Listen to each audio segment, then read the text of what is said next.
Siapa? Ya, baik kita mulai. Assalamualaikum warahmatullahi wabarakatuh.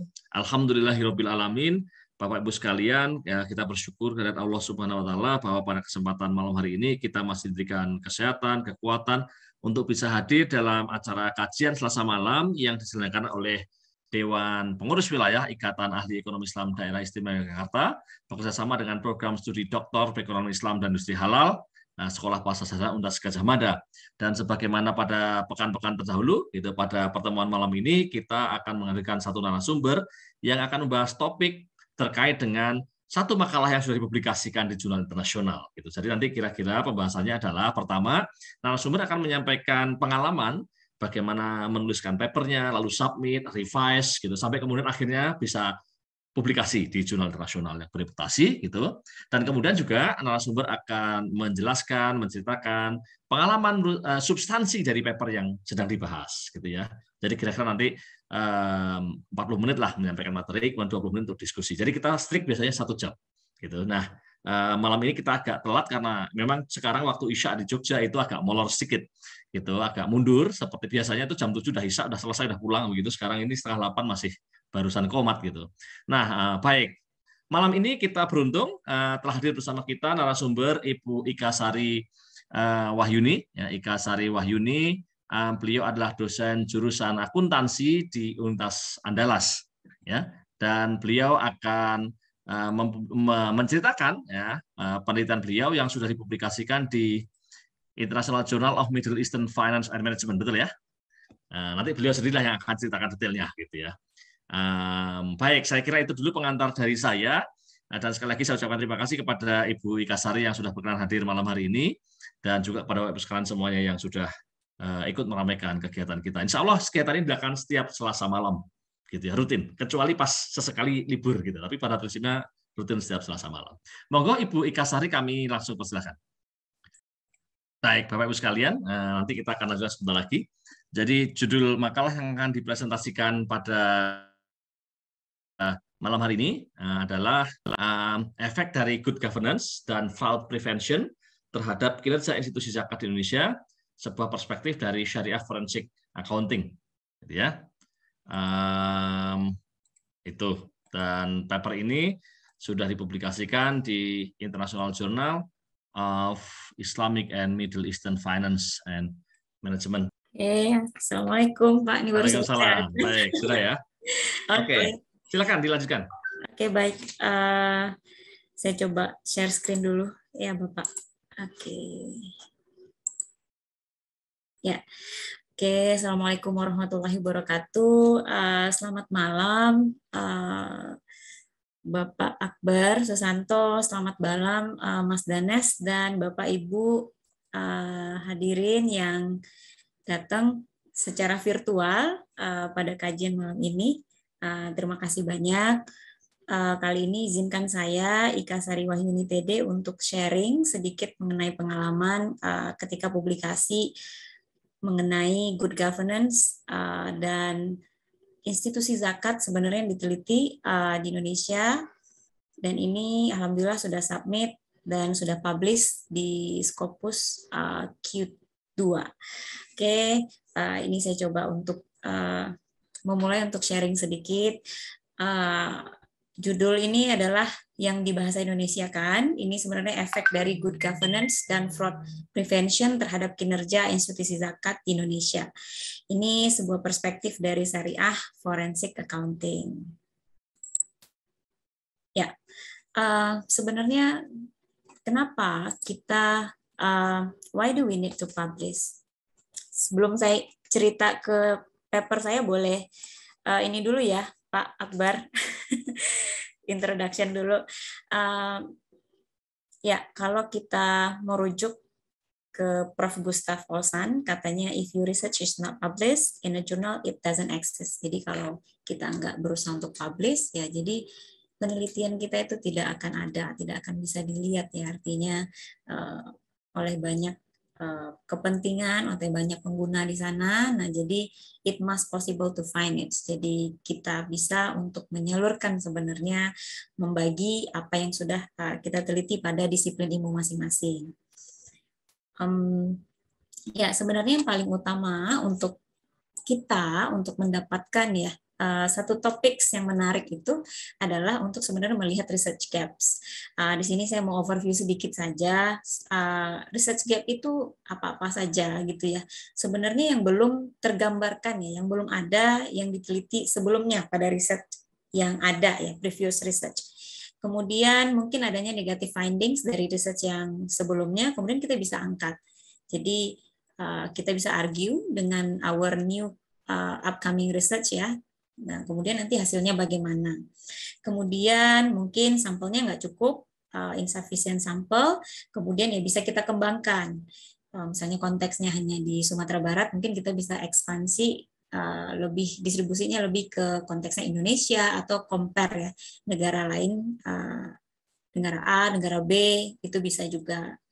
Kemudian there is no consensus juga, kemudian ada country setting, kemudian replicate and expand previous studies using different X, Y, and Z, bagaimana misalnya kita punya juga ada theoretical framework kita, kemudian teori need further evidence, jadi misalnya teori-teori yang kita dapatkan kita butuh proof ya, butuh pembuktian apakah sesuai dengan teori yang ada atau kontra. Nah, itu perlu upcoming research.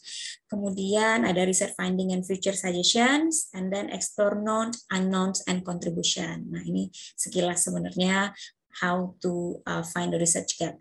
Jadi, penemuan kali ini akan bisa dan future research, jadi setiap paper itu biasanya paling belakang itu ada limitation and future suggestion, itu bisa juga kita angkat sebenarnya menjadi topik baru untuk kita teliti. Oke, yang terakhir sesuatu yang explore known, ya, sesuatu yang kita ketahui, yang tidak ketahui, dan beri kontribusi juga bisa menjadi hal yang penting bagi research gap. Nah, sebenarnya what type of journal we aim to publish? Nah, sebenarnya apa sih tipe-tipe jurnal yang akan mau kita publish ya? Nanti sebelum saya kupas sedikit tentang jurnal Scopus yang sudah saya submit, kemudian saya bandingkan satu lagi dengan jurnal Islamic Journal juga yang ada di Scopus rankingnya. Kemudian yang pertama itu sebenarnya to publish original, high quality, dan important findings in specific scientific area with the peer review. Ini yang pertama. Jadi tipe-tipe tujuannya ya, kita ingin mempublish originality ya. Jadi ketika kita melakukan penelitian, kita juga ingin mempublish sebenarnya penelitian kita memiliki kualitas yang bagus, kemudian finding yang menarik. Nah, ini tuh yang harus kita share, yang harus kita publish. Yang kedua, the purpose is to publish important finding and impactful jika possible. Jadi finding kita banyak implikasinya tuh lebih bagus ya. Misalnya kayak grant, dana misalnya dari institusi dan lain-lain didanai untuk penelitian. Nah, itu akan dapat bermanfaat sebenarnya di important findings. Kemudian the content of manuscript should be relevant to the readership of the journal. Sebenarnya ketika kita pilih salah satu jurnal yang akan kita tuju, itu manuskripnya harus kita sesuaikan dengan apa judul artikel yang akan kita publish. Jadi kalau Islamic Accounting nanti carinya juga Islamic Accounting, akan berbeda ya. Misalnya kita mau submit Islamic Accounting, kita nanti cari jurnalnya yang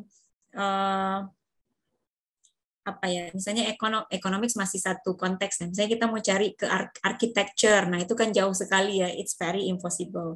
Jadi kita mencari jurnal yang memang manuskripnya harus sedikit relevan dengan topik yang akan kita angkat. Nah, di sini mungkin Bapak, Ibu-ibu sekalian mungkin sudah mengetahui sebenarnya di mana harusnya sebenarnya kita submit ya. Jadi ada scope of journal, kemudian ada yang terindeks Scopus atau ICI, ISI, kemudian ada namanya dengan impact factor. Jadi ketika kita publish jurnal, misalnya Q1 ranking, kita bisa lihat nanti itu impact factornya berapa, high index-nya berapa. Nah, itu bisa kita gali ya dari jurnalnya, nanti saya akan tunjukkan.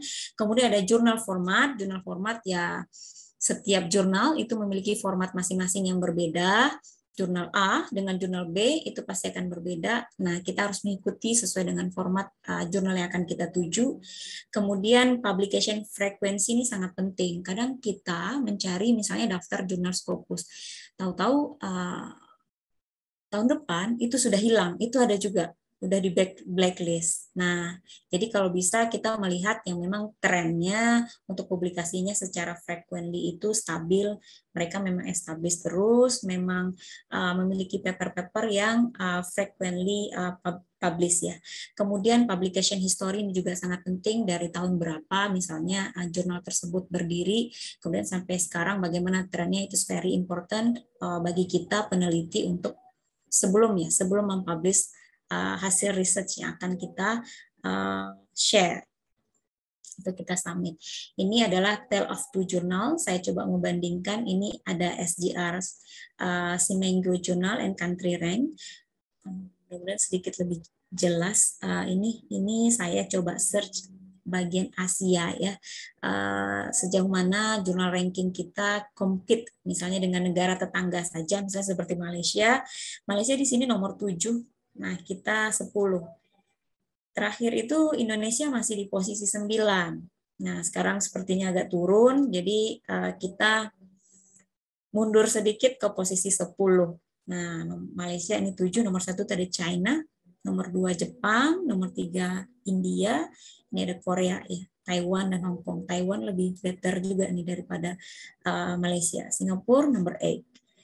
Nah, kalau kita lihat ini tren sititasinya sebenarnya kita agak jauh melandai ke bawah ya. Indonesia ini yang green line, warnanya yang hijau. Ini yang paling tinggi ini Singapura. Kemudian the blue one Malaysia. Nah, kita harus perbanyak untuk meneliti, menulis, kemudian publish supaya juga bisa compete dengan negara-negara tetangga lainnya ya. Ini dari tahun 1996 sampai terakhir ini 2020. 2021 belum keluar, mudah-mudahan tahun depan kita bisa dapat update dari SGR ini. Ini kalau dari Age Index, ini kita juga tadi yang warna hijau ya, Indonesia ini masih sedikit ketinggalan daripada yang warna orange. Orange ini ada Singapura yang tadi, yang biru Malaysia. Nah, ini yang paling tertinggi adalah itu adalah tetap Singapura, kemudian disusul Malaysia. Nah, kita nih harus mengejar ketinggalan. Nah, ini jurnal comparison, ada 2 jurnal yang dibandingkan. Yang pertama itu adalah Journal of Islamic Accounting and Business Research. Ini sebelumnya Pak Akbar ini masih di Q2, Pak. Tapi setelah saya searching tadi ya, sekarang ini turun dia menjadi Q3. Dulu sebelumnya masih memimpin di Q2 di Scopus. Untuk jurnal ini sitasi skornya 1,7, kemudian highest persentilenya 46%. Nah, kalau yang ini jurnal yang tempat saya submit, ini International Journal of Islamic and Middle Eastern Finance and Management.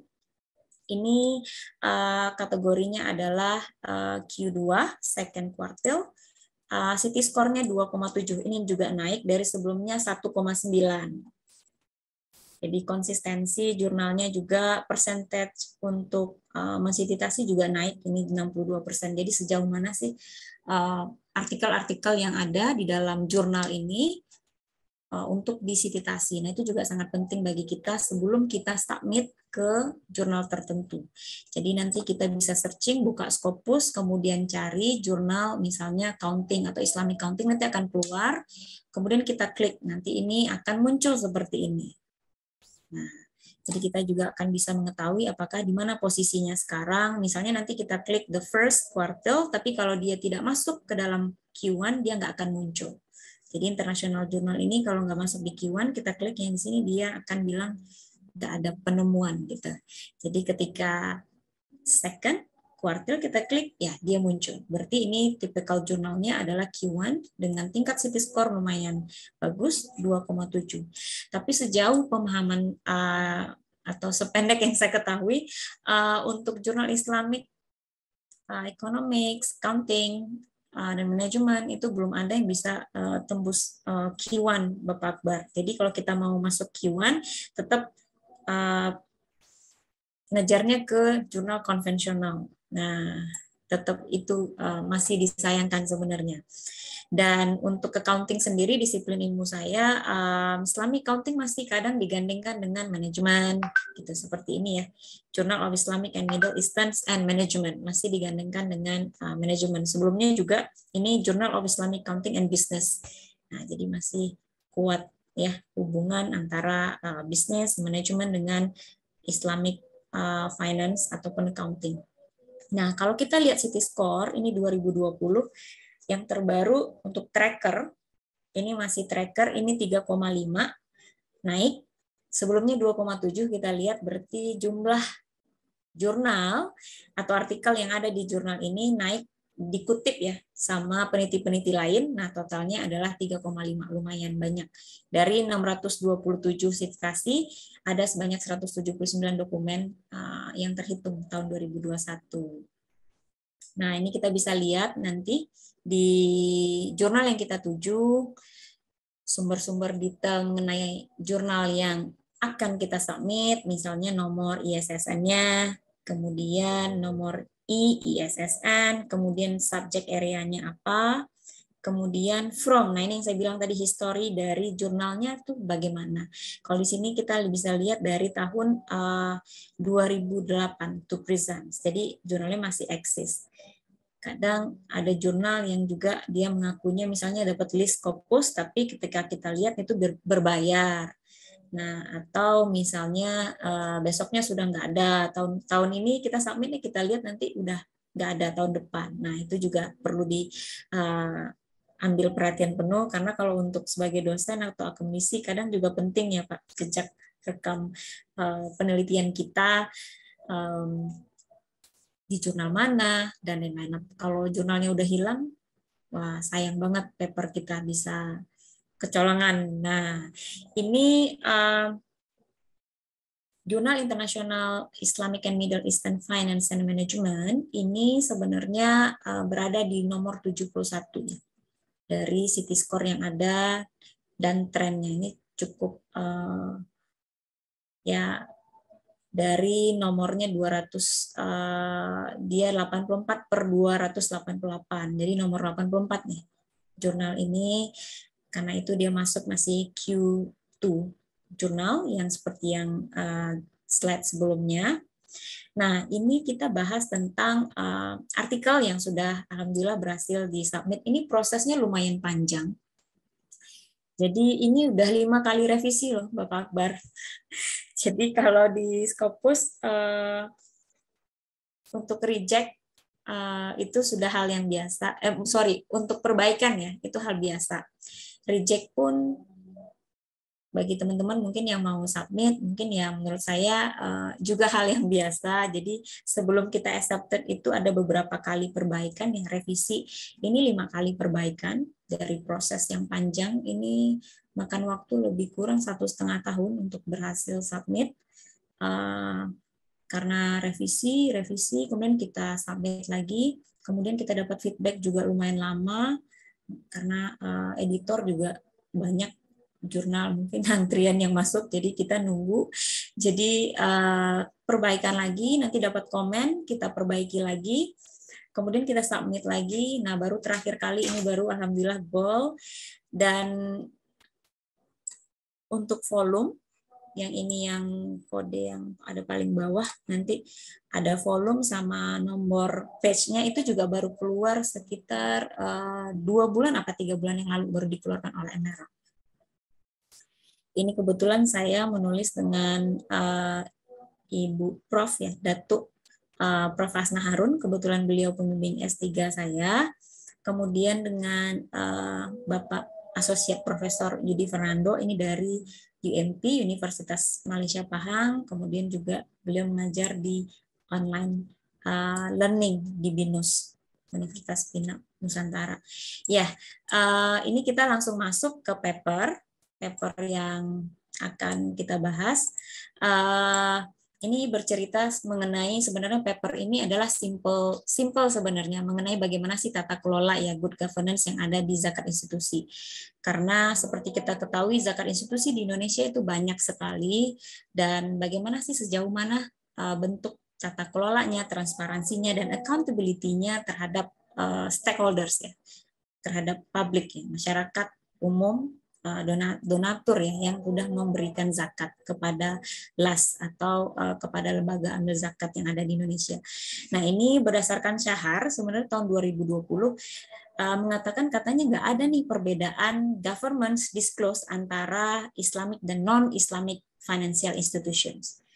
Nah, jadi artikel terupdate pun waktu research ini dibuat masih belum ada evidence ya, bukti yang mengatakan bahwa zakat institusi itu mementingkan elemen dari fraud prevention. Jadi mengangkat ya, mengatakan bahwasannya untuk pencegahan terhadap kecurangan itu juga penting. Nah, untuk menaikkan performance. Jadi ketika benar-benar dikelola dengan baik, nah kita berharap ini tidak ada kecurangan yang terjadi. Nah, seperti itu. Zakat institusi juga ada, kalau di Indonesia juga kita juga seperti kita ketahui dari governments, kemudian dari NGO, non-governmental organizations, misalnya seperti PKPU, rumah zakat, banyak sekali. Kemudian ada Islamic kooperatif, ini kayak koperasi syariah. Kalau yang adanya di setiap kecamatan itu ada, dekat rumah kita juga pasti ada. Kalau di Sumatera Barat tuh banyak sekali. Kemudian corporate bodies dan MOS juga ada masjid ya, biasanya juga buka untuk penggalangan zakat atau collect zakat, mengumpulkan zakat.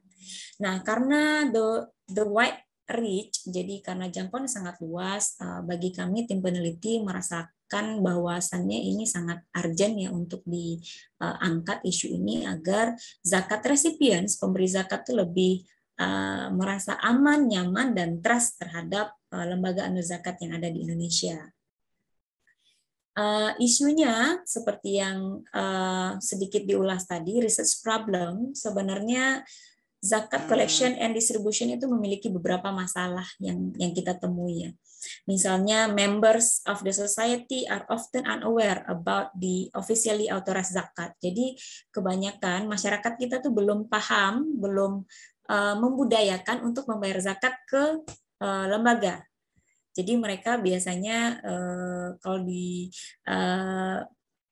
kampung saya, misalnya kita di daerah Padang, misalnya mereka lebih prefer untuk bayar langsung ke si penerima zakat, ya, zakat resipien, daripada nanti mereka bayarnya misalnya ke Basnas. Nanti uang saya nyampe nggak ya? Nah, masih ada perspektif seperti itu. Kemudian yang kedua, according to Sadi 2018, katanya zakat institusi rarely have professional with syariah accounting backgrounds. Jadi belum terpenuhinya atau staff ya, atau orang-orang yang ada di lembaga zakat ini yang memiliki latar belakang accounting, syariah accounting, maupun yang berlatar belakang Islamik ya, begitu. Jadi ada keraguan apakah mereka bisa memanage atau mengelola uang untuk kepentingan ummah. Nah, seperti itu. Jadi situasi ini sangat berhubungan sekali dengan transparansi, dengan akuntabilitas dari managers ya, dari zakat managers. Nah, research problem, jadi sebenarnya ada solusi yang ditawarkan dari penelitian ini apa sih? Nah, sebenarnya zakat institusi sebenarnya bisa menggunakan the good principles of corporate governance, ini yang diadopt dari konvensional, kemudian kami coba untuk menyesuaikan dengan Islamic perspektif. Jadi kita menggunakan beberapa indikator dalam konteksnya syariah. Nah, ini di sini diharapkan sebenarnya isu-isu yang muncul itu dapat teratasi ketika memanage zakat, dana zakat yang sangat besar sekali potensi zakat di Indonesia. Nah, ini untuk mengangkat sebagai good performance ya, supaya performance-nya lebih bagus, zakat yang diterima meningkat dari tahun ke tahun karena adanya trust, kepercayaan dari publik, dan itu akan membuat lembaganya akan tumbuh ya. The ensure accountability. Jadi di sini isunya memang isu transparency, accountability, and integrity are very critical domains in zakat management. Ini kenapa sebenarnya berdasarkan PwC 2014 dan juga KPMG 2013, ini sebenarnya sama dengan corporation mengatakan forensic accountant ini juga diperlukan untuk menginvestigasi sebenarnya fraudulent activities of zakat organizations. Jadi kalau ada kecurangan ya pengelolaan dana zakat itu juga kita bisa menggunakan untuk menyelidiki lebih detail menggunakan jasa forensic accountant. Karena kan kalau auditor cuma sebatas untuk memberikan opini atas wajar atau tidak wajarnya laporan. Kalau forensic accountant lebih detail what is going on with the laporan keuangan. Jadi lebih menyelidiki lebih dalam. Ini theoretical model yang ditawarkan dalam artikel tersebut. Ada akuntabilitas, ada 4 ya. Di sini independent variabelnya. Masing-masing ini memiliki indikator. Accountability memiliki indikator, directions, kemudian ada fairness, ada legitimacy and voice. Nah, di sini ada mediating variable, sejauh mana bentuk fraud prevention plan ini mencegah ya. Bagaimana cara mencegah fraud bisa berperan penting bagi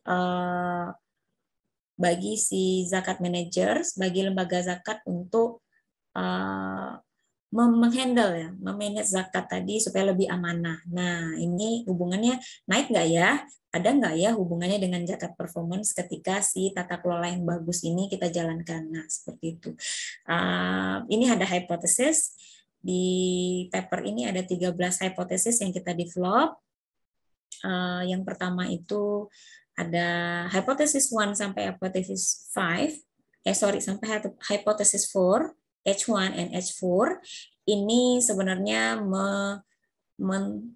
kita coba menguji bahwasannya apakah adopsi dari accountability, dari direction tadi, dari fairness dan legitimasi ini memiliki hubungan dengan fraud prevention. Nah, yang H5 kita juga melihat apakah ada hubungan antara fraud prevention initiative dengan performance of zakat institutions. Nah, kemudian yang ke-7 hingga ke-13, kita di sini melihat adoption of accountability, direction, fairness, dan lain-lain. Ini memiliki hubungan dengan good governance dan performance. Jadi ada adoption of accountability, ada direction, ada fairness, ini memiliki hubungan dengan performance of zakat institution. Jadi yang awal kita meneliti yang ini. Nah, semoga bisa melihat. Independent kita tes ke mediating, kemudian langsung independent kita tes lagi ke si dependent. Nah, jadi ada 13 hipotesis. Metode yang kita gunakan, research method ini kita meneliti, mendistribusi adanya Basnas, National Board of Zakat, dan Local Government Recognized Agency atau kita panggil LAZ ya, LAS. In total sebenarnya dari data KPMK 2020 terdapat 1.136 zakat yang ada di Indonesia. In total kita dapat 146 responden. Ini mengenai result, profile of respondents, ada tipe dari governments, kemudian ada NGO, korporatif, dan lain-lain yang submit, yang memberikan feedback kuesioner balik kepada kita. Kemudian ada most, yang paling banyak itu masjid korporatif, seperti koperasi syariah, kemudian ada most, corporate, governments, dan NGO. Ini range gender, banyak male, kemudian ada age, and educations. Edukasi di sini kita bisa lihat latar belakang, kebanyakan itu adalah 55,9 dari bachelor, berarti dari S1, memiliki background S1. Nah, ketika kita tes hipotesis menggunakan PLS SAM4 model, kita dapat ini model, kemudian kita juga tes goodness of the model, dan lain-lain, kemudian seperti discriminant validity, ini memenuhi syarat karena HM ratio-nya kecil dari 0,85. Kemudian summary, sebenarnya apa yang kita temukan dari hipotesis tadi, dari hypothesis development. Jadi ada yang supported, ada yang not supported. Jadi ini saya tadi ada 3 ya, 1, 2, 3. Ini fairness ke fraud prevention, ini tidak berpengaruh. Kemudian accountability ke zakat performance, not supported. Jadi akuntabilitas ke zakat performance nggak pengaruh di sini. Kemudian ada fairness ke fraud prevention accountability. Kemudian kita tes ke zakat performance juga tidak berpengaruh. Nanti ada alasan di sini ya. Ini seperti kita ketahui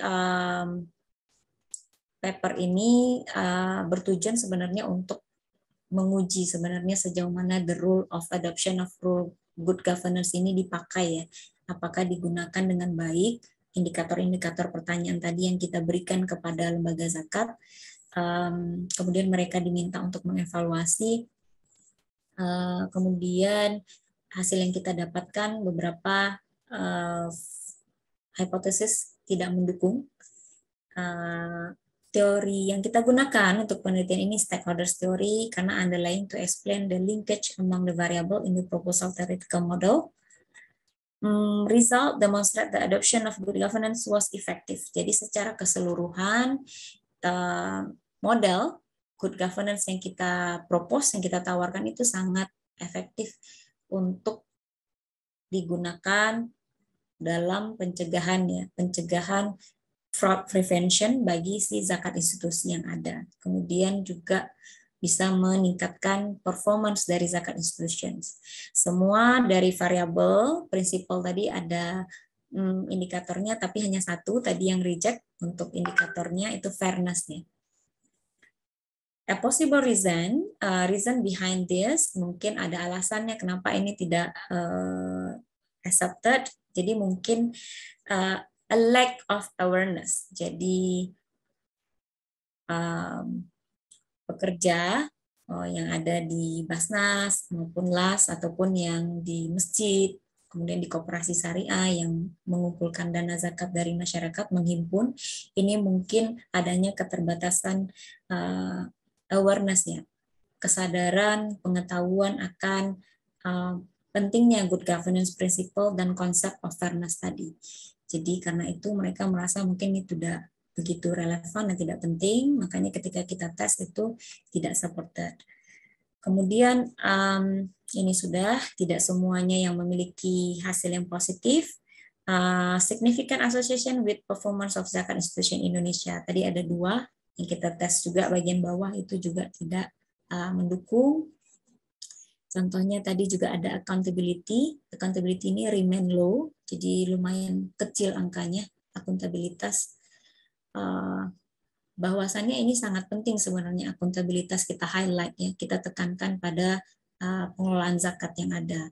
Karena ketika akuntabilitas rendah itu juga artinya lack of transparency. Transparansi bagi si pembayar zakat tidak ada. Misalnya kita bisa melihat sudah berapa dana terkumpul, kemudian berapa yang dibagikan, kita bisa update misalnya melalui website dan lain-lain. Nah, itu mungkin sistem digitalisasi perlu dibangun juga bagi lembaga zakat nantinya. Research ini memiliki managerial implications. Ini findings-nya provide the new insight for future improvements in good governance in zakat institutions.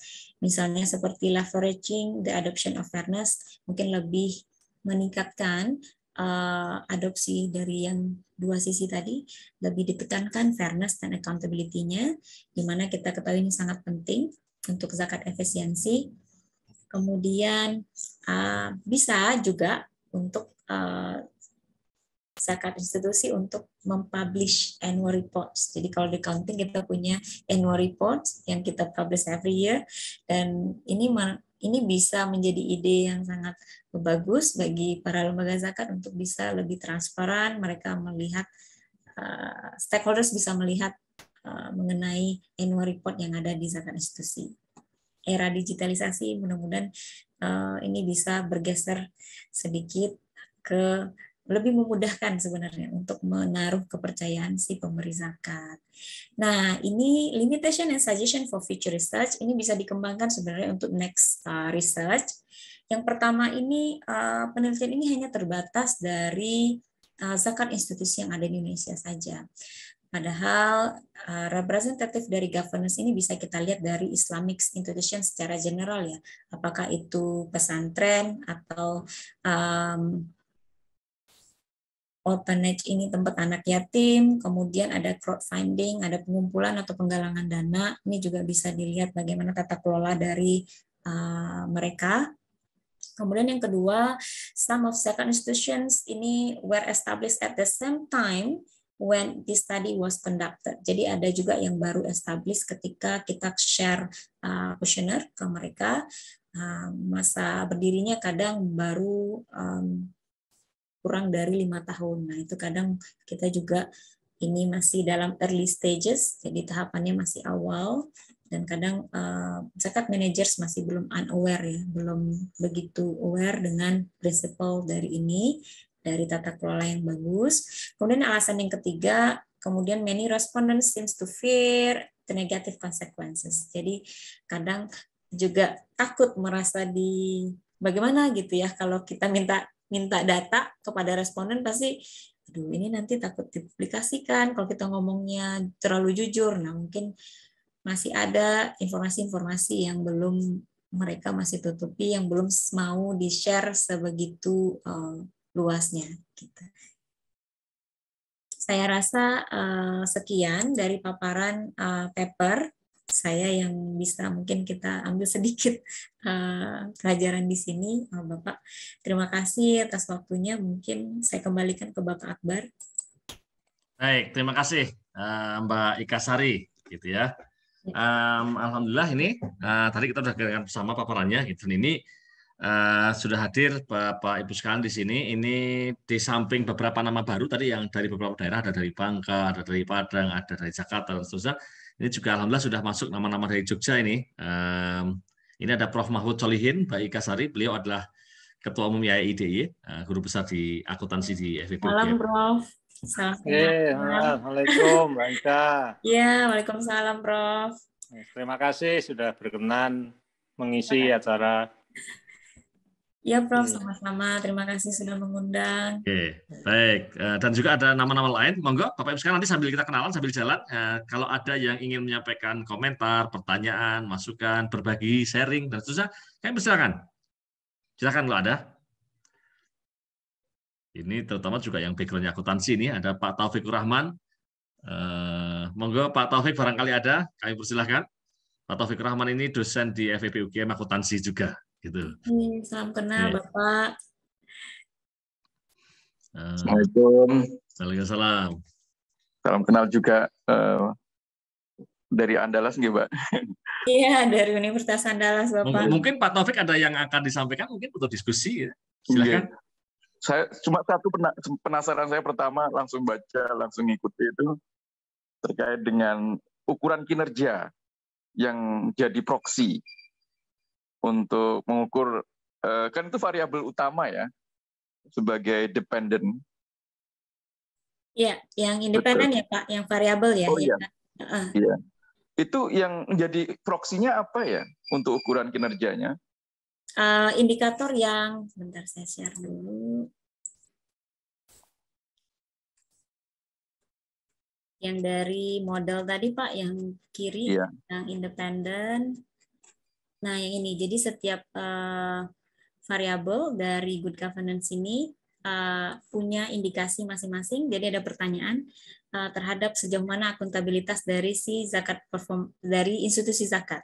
Nanti dari directions juga ada, dari fairness dan legitimasi juga ada. Iya, di sini kan ada variabel yang paling akhir itu kan zakat performance ya, dependennya itu. Ya, zakat performance. Ya. Itu kalau di dalam data itu digunakan data apa ya? Ini zakat performance ada hitungannya juga kemarin itu dari effectiveness mereka, kita lihat juga dari zakat collection, Pak. Jadi zakat collection. betul, jadi sejauh mana mereka mengumpulkan zakat, kemudian sejauh mana mereka mendistribusikan kembali. Jadi ada perbandingan nanti berapa yang dikumpulkan, kemudian berapa yang didistribusikan. Oh, jadi rasio ya, rasio zakat yang dikumpulkan dengan zakat yang didistribusikan. Betul, jadi di kuesioner kita diminta, responden diminta untuk mengisi itu, Pak. Bukan dari data sekunder ya, berarti? Bagaimana, dari Pak? laporan, bukan dari data sekunder. Bukan. Jadi mereka yang responden mengisi sendiri ya? Betul, karena kalau dari laporan mereka rata-rata belum punya annual report nih, Pak, untuk bisa kita lihat secara detail mengenai laporan keuangan dari institusi zakat. Pertanyaan berikutnya langsung tanya saya, validitasnya bagaimana ngukur valid itu, bahwa data itu bisa valid dan bisa digunakan untuk penelitian? Oh iya, ini ada goodness of data juga. Kemudian kita menggunakan kalau di IPLS ada istilahnya discriminant validity, ada ini HMT ratio, Pak. Jadi kalau kurang dari 0,85 ini kita bisa lanjut, datanya oke untuk kita pakai. Satu lagi, saya belum di jurnal, di paper saya ada itu, Pak, atau saya boleh stop share sebentar.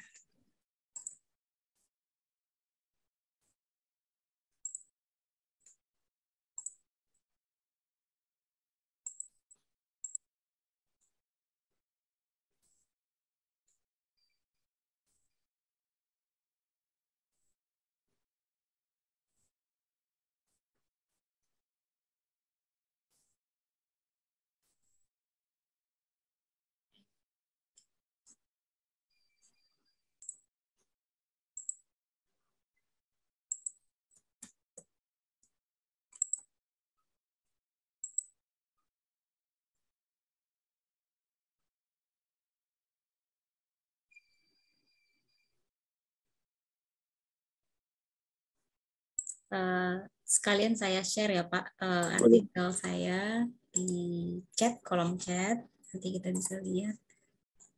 Oke.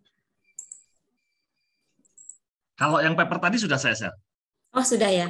Sudah. Sepertinya beda paper, Pak. Oh ya, saya salah download. Ya udah, nggak bisa lagi. Saya coba cek.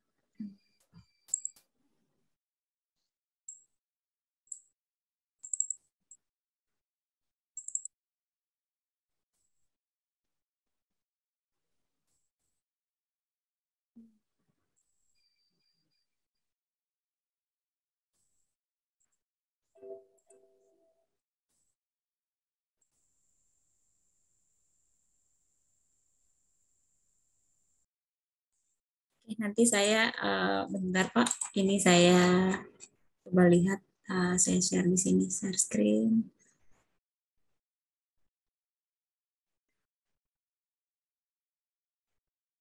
Nah, ini juga ada. Oke, bisa lihat ya, Pak. Ini ada convergent validity.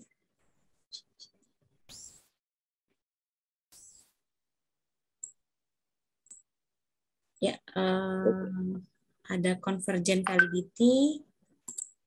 Ya, ini salah satu bentuk data yang kita bisa gunakan, apa tidak.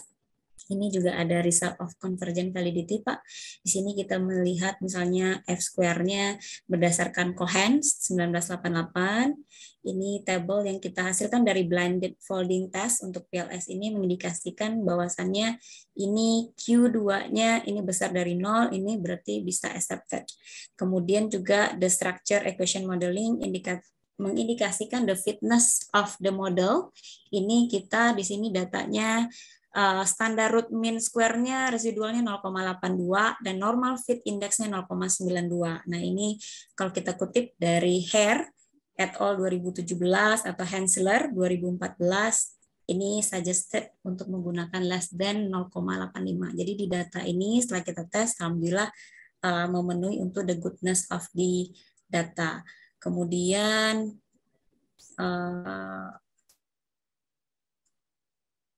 Ya, yang tadi ada HMT ratio yang ini Pak. Oh, namanya anti-trade ratio ya. Iya. Itu dari sumber dari mana untuk membuat ukuran efektivitas itu?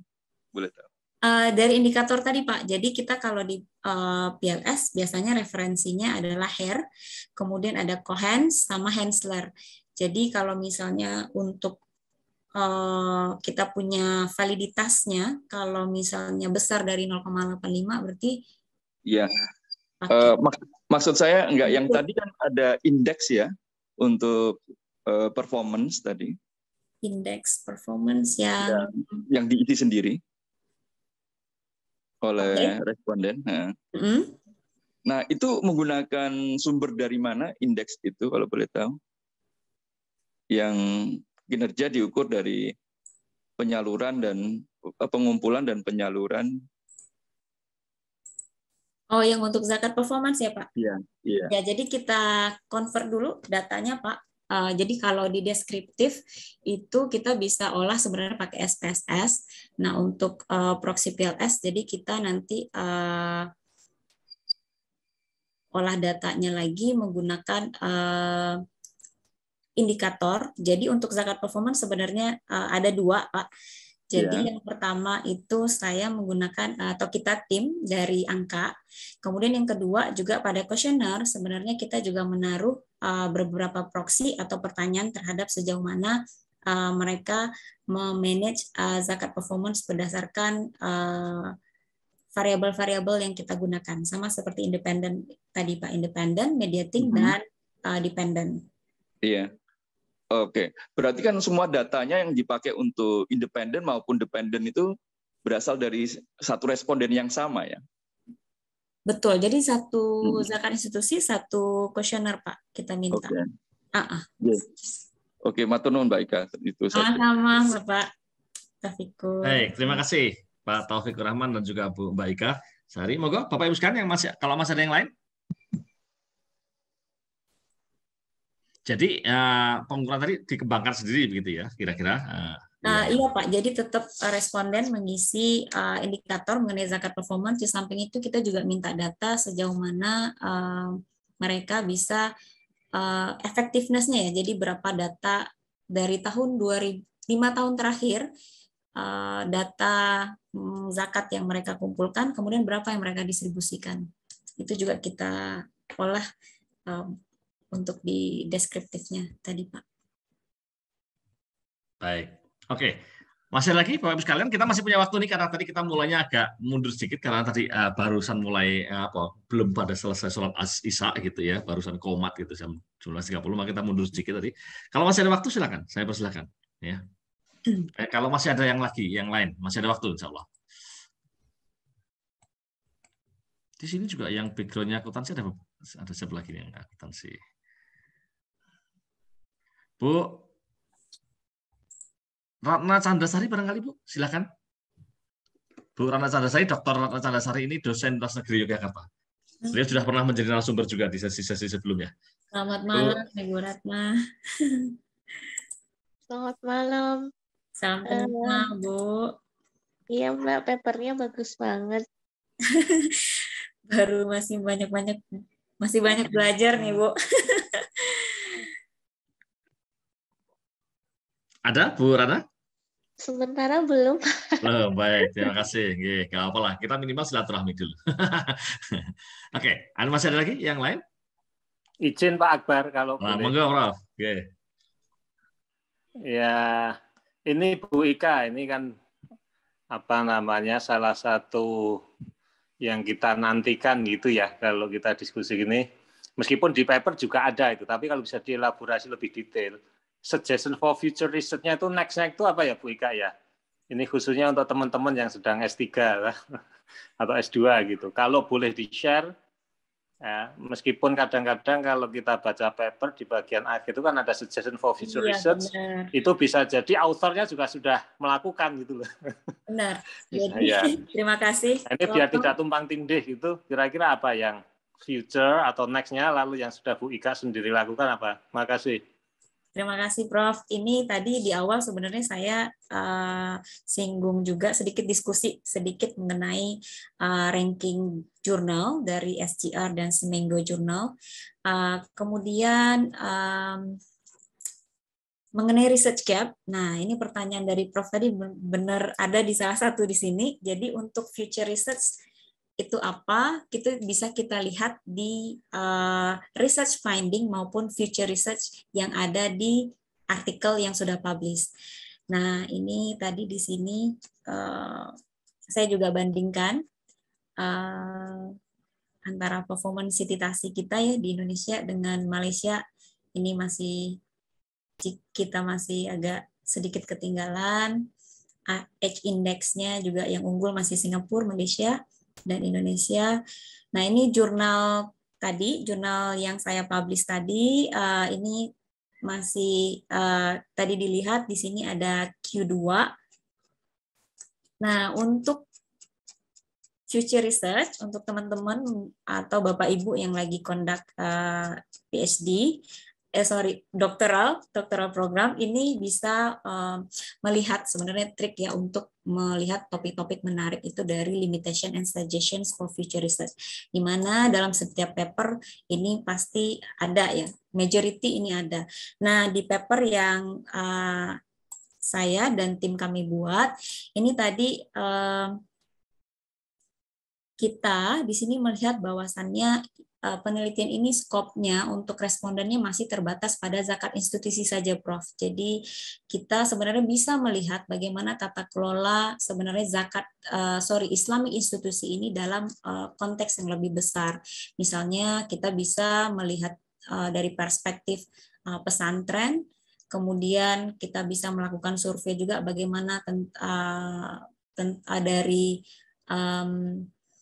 crowdfunding, misalnya banyaknya ya penggalangan dana untuk bantuan A, B, C, dan D yang bertemakan misalnya Islamic crowdfunding ataupun tempat orphanage, tempat anak yatim, kemudian banyak donasi yang diberikan dari donatur. Ini juga bisa kita lihat sejauh mana transparansi atau tata kelola yang mereka miliki kepada stakeholders. Nah, ini yang isu pertama mungkin bisa diangkat lebih jauh ataupun diteliti untuk penelitian-penelitian selanjutnya. Isu yang kedua, sebenarnya limitation dari research ini adalah yang bisa diangkat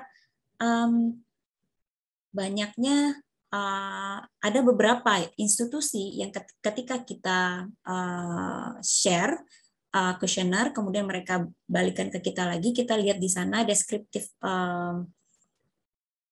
datanya itu masih kurang dari 5 tahun. Jadi ada beberapa yang masih pada tahapan awal untuk early stage untuk membangun zakat institusi. Karena konteksnya sini kita lihat zakat institusi sudah berapa lamakah institusi Anda berdiri. Nah ini mungkin nanti bagi teman-teman juga yang ingin meneliti misalnya pada institusi Islamik lainnya juga mungkin bisa diberikan filter questions pada kuesionernya, mungkin hanya kita mengolah atau kita menganalisa data mungkin yang 5 tahun ke atas gitu ya, 5 years above. Mungkin bisa kita klasifikasikan with the filter questions. Kemudian yang ketiga, poinnya many respondents seems to fair. Jadi